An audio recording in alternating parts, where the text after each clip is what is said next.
جانتے ہیں جنگ بدر کے بارے میں؟ نہیں جانتے؟ ٹھیک ہے، چلیے میں آپ لوگوں کو بتاتی ہوں. آج کے دن جنگ بدر ہوئی تھی اور جو اسلام کی سب سے پہلی جنگ مانی جاتی ہے جنگ بدر. جنگ بدر میں شروعات میں کیا ہوا؟ جب آپ صلی اللہ علیہ وسلم کو نبوت ملی اور جیسے ہی فرشتے نے ان کو مہر لگائی، آپ نے اٹھ کر پہلے بتایا تمام قریش کو جمع کر کے کہ مجھے نبوت ملی ہے اور مجھے اللہ تعالیٰ نے اسلام کا سب سے آخری نبی مجھے قرار دیا گیا ہے، اور آج کے بعد سے آپ لوگ جو کچھ بھی غلط آپ لوگ عبادت کر رہے ہیں، پوجا کر رہے ہیں، دیوی ہوگی، دیوتاؤں کی، جو بھی پتھر ہوگی، یہ سب کو بھول جائے اور صرف اللہ تعالیٰ کی عبادت کرنی ہے. تو تمام لوگ ان کے خلاف کھڑے ہو گئے اور تمام لوگوں نے ان کے خلاف ایک ایسا ظاہر کر دیا کہ لوگوں نے بس یہ کہا کہ ان کو ہمارے یہاں رکھنا ہی نہیں ہے. اور بہت زور تھا آپ صلی اللہ علیہ وسلم کو. تمام قریش ان کے ورد میں ہو گئے، ان کے خلاف ہو گئے. اب کیا کرنا ہے؟ تو ابو جہل نے قرآن شریف کی ایک آیت لگا دی کعبے کے اوپر اور کہا ان سے کہ جب تک کہ یہ آیت ایک دم یہ کاغذ سڑ کے گل نہیں جائے گا وہاں تک آپ مکہ میں نہیں رہیں گے، آپ کو مکہ چھوڑنا ہوگا. اب آپ صلی اللہ علیہ وسلم نے کہا ٹھیک ہے.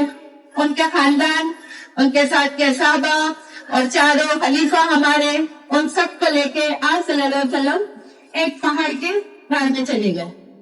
وہ لوگ وہاں پر رہے، ان پر بہت مصیبت آئی، بھوکے رہنا پڑا ان کو، جھاڑ کے پتے ان کو کھانے پڑے، یہاں تک کہ چمڑا ابال کر ان کو کھانا پڑا کیونکہ ان کے پاس اتنا ذخیرہ نہیں تھا کہ وہ اس کو کھا سکے.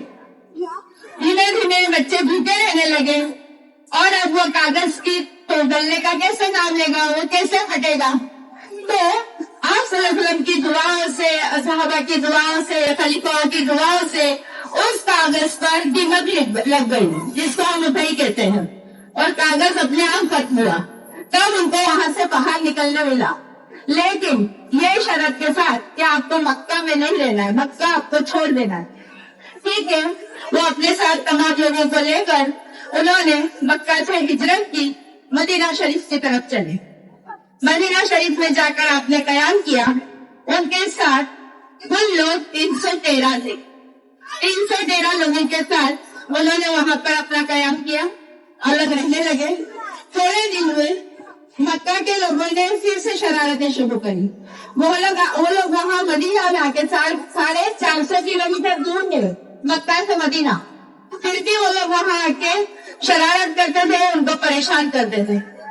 آخر میں یہ طے ہوا کہ جنگ کی جائے. ٹھیک ہے، جنگ مقرر ہوئی. اب جب جنگ کا اعلان ہوا تو مکہ سے 1000 لوگ آئے. کتنے؟ 1000 لوگ.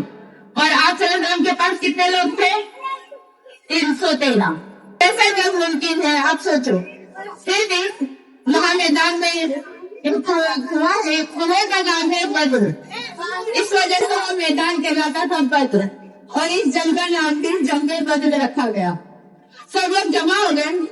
اب آپ صلی اللہ علیہ وسلم کے قبیلہ جو بھی تھا، ان لوگوں کو جو رہنے کی جگہ ملی تھی وہ پوری ریتی جگہ تھی، یعنی ریت اتنی تھی کہ لوگ اپنے پاؤں جو تھے، قدم جو تھے زمین میں پھنس جاتے تھے. ریت میں چلنے سے کیا ہوتا ہے آپ کو پتا ہے؟ کبھی سمندر کنارے گھومنے کے لیے اپنے پیر کیسے تھنس جاتے ہو. ایسی جگہ پر جنگ کیسے کی جائے؟ اور سامنے جو مکہ کے قریش تھے، ان کے خلاف جو لوگ تھے، ان لوگوں کو جو جگہ ملی تھی ایک دم سیدھی پتھریلی زمین تھی. وہاں پہ وہ لوگ آرام سے جنگ کر سکتے تھے اور یہ لوگوں کے قدم دھس جاتے تھے اندر. اور ان کے پاس خوب سارے گھوڑے، اونٹ، اسلحہ سب کچھ تھا. اور آپ صلی اللہ علیہ وسلم کے پاس صرف 2 گھوڑے تھے، 4 گھوڑے تھے اور 70 اونٹ تھے.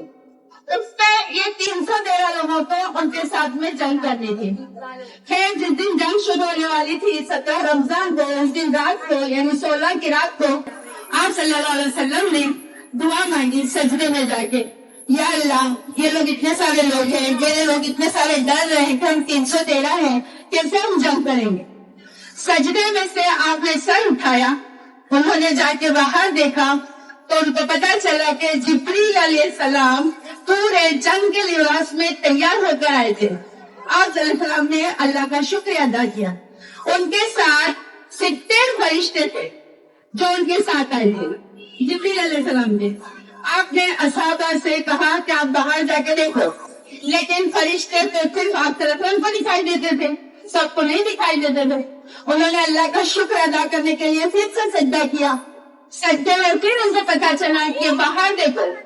جب باہر جا کے پھر سے دیکھا تو باہر اتنی بارش ہوئی تھی کہ جو زمین تھی ریتیلی وہ پوری بیٹھ گئی تھی اور ایک دم سپاٹ میدان ہو گیا تھا، جس کی وجہ سے آرام سے وہ لوگ جنگ لڑ سکتے تھے۔ آپ صلی اللہ علیہ وسلم نے پھر سے اللہ تعالیٰ کا شکر ادا کیا۔ آپ نے ایک لکڑی لی اور لکڑی لے کے اس میدان میں 4 ایسے سرکل بنائے اور ہر سرکل میں نام بتایا کہ اس سرکل میں ابو جہل گرے گا جو ان کے دادا تھے، جو ایمان نہیں لائے تھے اور وہ جنگ کے کمانڈر۔ پھر دوسری ایک سرکل بتایا، یہاں پر یہ گرے گا، یعنی 4 جو جنگجو آدمی تھے سامنے کی ٹیم کے، بہت مضبوط، جن کو پہلوان کہا جاتا تھا، ان لوگوں کے نام آپ صلی اللہ علیہ وسلم نے سرکل بنا کے بتایا کہ یہ سب یہاں گریں گے۔ یعنی آپ سوچو کہ ہمارے نبی کو سب پتا تھا، پھر بھی ہمارے نبی ان کے ساتھ جنگ لڑ رہے تھے اللہ کے نام پہ۔ اب صبح ہوئی، جنگ شروع ہوئی،